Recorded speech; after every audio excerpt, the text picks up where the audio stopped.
விவசாயத்தோட ரொம்ப கஷ்டமான துறை விளையாட்டு துறை. ஏன்னா ஒரு விளையாட்டு வீரன் காலைல 5 மணிக்கு எந்திரிச்சு 6 மணிக்கு கிரவுண்ட்ல இருக்கணும்.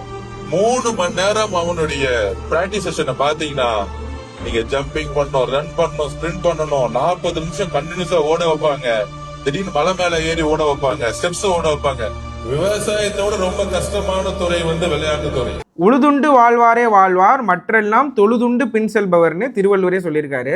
அதாவது இந்த உலகத்தில் மனிதர்கள் உயிர் வாழ்றதுக்கு அடிப்படையாக இருக்கக்கூடிய உணவுப் பொருட்களை உற்பத்தி செய்கிற விவசாய தொழில் தான் இருக்கலே முதன்மையானதுன்னு, மற்ற தொழில் செய்கிற எல்லாருமே விவசாயிகள் உற்பத்தி பண்ணுற உணவுப் பொருட்களை சாப்பிட்டா மட்டும்தான் அவங்க தொழிலை செய்ய முடியுன்றதால மற்ற எல்லா தொழில்களுமே விவசாயத்துக்கு அடுத்தபடி தான்.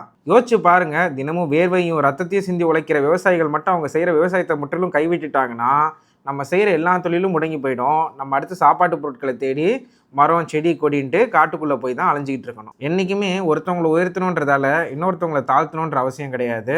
அதுவும் முக்கியமாக நம்ம ஒரு அரசு பதவியில் இருக்கும்போது இந்த மாதிரி கம்பேர் பண்ணுறதுல முற்றிலும் தவிர்த்துடணும். அண்ட் விவசாயிகள் உற்பத்தி பண்ணுற உணவை சாப்பிட்டு தான் நம்மளோட ஸ்போர்ட்ஸ்மேன் எல்லாருமே இன்னும் ஆரோக்கியமாக அவங்களோட ஸ்கில்லை இம்ப்ரூவ் பண்ணிகிட்டு இருக்காங்கன்றதுல மாற்றுக்கிறது கிடையாது. ஸோ விவசாயத்தையும் விவசாயிகளையும் மதிப்போம். And see you in another video. Bye guys.